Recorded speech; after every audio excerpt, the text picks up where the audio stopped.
While Ishola joins us now, we're taking a look at the 2026 FIFA World Cup. The countries making their bid. But Wale, good morning. Nice to have you join us. Good morning. Yeah, good morning. How are you? It's great to have you. Oh, thank you. Fantastic day. I imagine it was a fantastic night. Although it became a sad night eventually. I was seeing Juve coming out because we always had one of the greatest comeback in sports history. Can you pause but referee Olivier decided to just kill the dream. Decided to make the comeback. Right. Not a reality. It's so sad. All right. Get back to that later. Thank you. No, I totally understand why you are excited.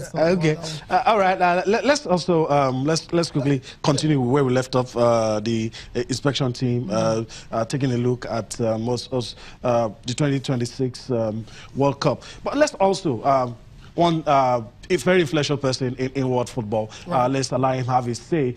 He's not spoken about the 48-team format, and so it's back in the news. It's been seen everywhere now. Former FIFA president Blatter having his say on a whole lot of issues, but now he's talking about a new format for the World Cup. Let's listen to him. So today we had the FIFA World Cup committee coming to check out our facilities. So we started at Atlanta United's training ground up in Marietta. We showed them a little bit of our facilities there, met with our head coach, Tata Martino, watched a little bit of our training session, and then we drove down here to show them this spectacular building, Mercedes-Benz Stadium. So the message was that Atlanta can host a world-class event. We're hosting the Super Bowl. We've already hosted the College Football Championship.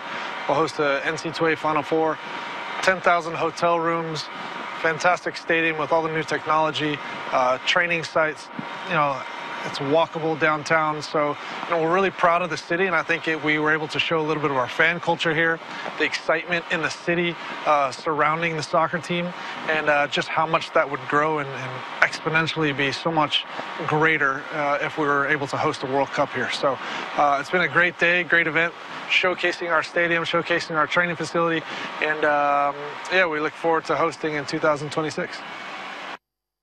And when I see now that there is a movement that will take away from the Congress the possibility to decide on the candidates by imposing a kind of special committee called task force to give them such an importance that they could even decide who will be a candidate or not. That's not possible. We will see what will happen with 48 teams.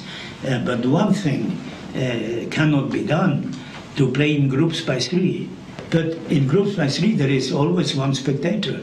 So it's always a possibility to make, I wouldn't say they will do it, but it's open to have arrangements. Most of the referees, they have never worked this system. And to go to the World Cup and to introduce this system in the World Cup, I think it is not very clever. The human aspect of football should be maintained. And football lives up with errors. Errors of the players, error of the coach, and errors of referees. The only one they have never mistake are the fans and the spectators, and that's good so.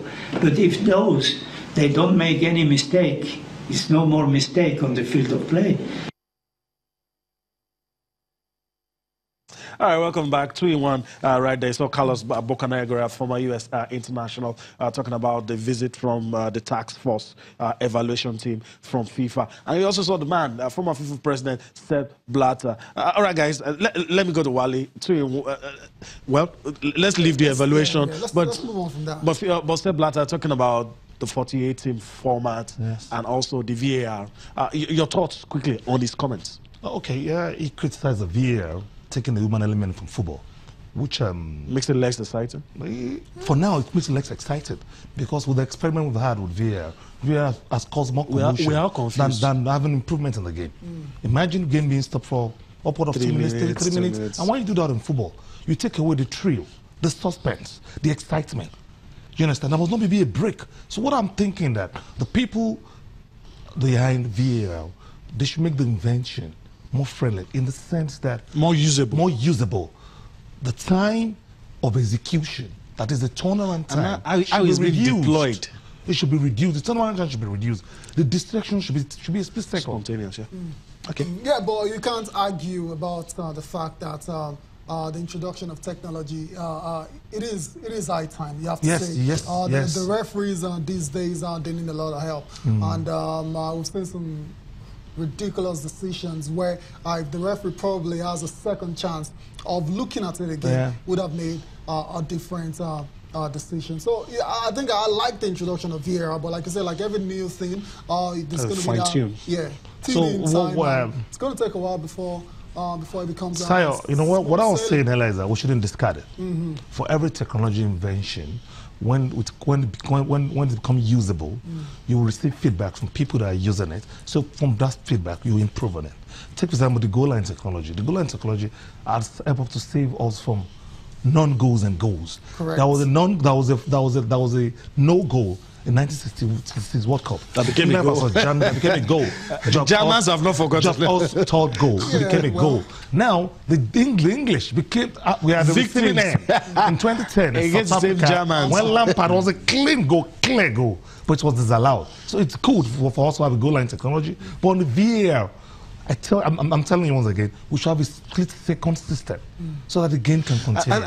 I don't want to go to another thing. One thing, Yemi, is that once you take the excitement away, it affects the spectators. Yeah. Remove spectators from football. Football becomes. It doesn't stop the one area will come, but it's affecting the excitement. Yeah, guys. One area I also don't understand is maybe the referee has the right to overrule the VAR, because there are sometimes you're watching a game and you're shown what should be the right decision, and the ref thinks, no, I don't need VAR, I've made my call. And that's why I said a lot of fine-tuning when should the ref consult, when should the ref because if it's going to be used at the World Cup and you are not fine-tuning, it becomes a problem. That brings us to the fact that the rule that says that referee decision is the final. Is that rule still suffice in this kind with the VAR? Because if he decides to overrule the VAR, if he decides to overrule, why not? So it should suffice that the referee decision should be the final, because the referee should overrule the VAR. But in case you don't have a fair referee, it becomes a problem again, Emi. No, it's not. I don't think it's a problem. Yeah, it becomes a problem. Yeah, I don't think it's a problem. I think the referee decision is still the final, and the referee will decide whether or not to overrule the VAR. But the referee must be sure before he overrules the VAR. Yeah, but you can have a look. Have a look. That's what we're saying. Just need the help to, make correct the decision should still be the referees. It has to be. Okay, but before we go away, we are talking about the FIFA World Cup 2026 World Cup. 48 teams. The 48 teams, the expansion.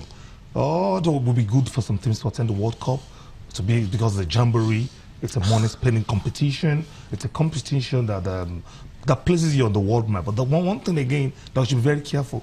You hear me and tell you, it reduces the quality. Yeah. Imagine seeing some teams that are lowly rated on the FIFA rank. The FIFA rank is very right. When you're doing well, you'll be at the top of the ranking. We're seeing some things coming to the World Cup being wiped 10-0, 15-0 by the giant nations. So it makes the competition less competitive. Okay. It brings when you take out the quality, it affects. How will I pull it? The commitment of the spectators to the competition. So yeah, with the school of thought that says maybe the best. Keep the 32. Maybe the best. No, it's done already. There's nothing to say. Sorry, I forgot it's done. Yeah, it's done. That has been completed. Yeah, too bad. I don't know if you agree with the school of thought that says maybe the best thing.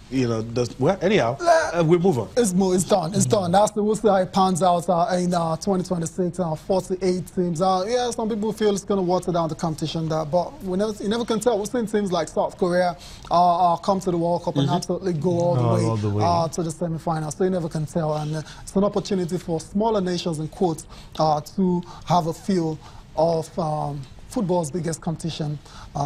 Let's put it that way. Let's continue. We're still talking about football. We're still talking about Sepp Blatter. And Sepp Blatter, we all know, is banned from all football-related activities by the FIFA Ethics Committee. And this man has maintained his innocence all day long, all year long. He hasn't done anything wrong, according to him. But the ban is in place, but it's not going away. While he says there's every chance that the ban will be lifted soon. And I'm wondering, what does he know that we don't know? I mean, where's that going to come from? You know, Taya, when you're in the corridors of power, you see a lot of things that we don't see. Okay. Though, Blatter has been around for long. He was the Secretary General for years under Jawa Avalanche before he took over the FIFA presidency. He knows his way around. He knows his way around. But I think during their own time, they dug their own grave.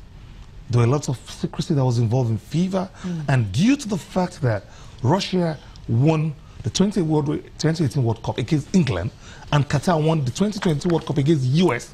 So the two teams, the two countries, with their power and the investigation of the media, connived to fight these people. And I think the FIFA Ethics Committee, if they think that maybe the judgment against Blatter was like an overboard, they may have a rethink and they reduce the ban to years. Interesting. Now that's what Sepp Blatter is hoping for. Let's listen to him now on the very likelihood that his ban will be reversed very soon. They opened the case because the Swiss authorities, they said it may be criminal. And this was 2 years ago, 2.5 years ago. So if they come to the solution that is not criminal, then why we have been suspended? There's a possibility that this suspension will be lifted. I don't think it will happen before the World Cup because the case will take another view.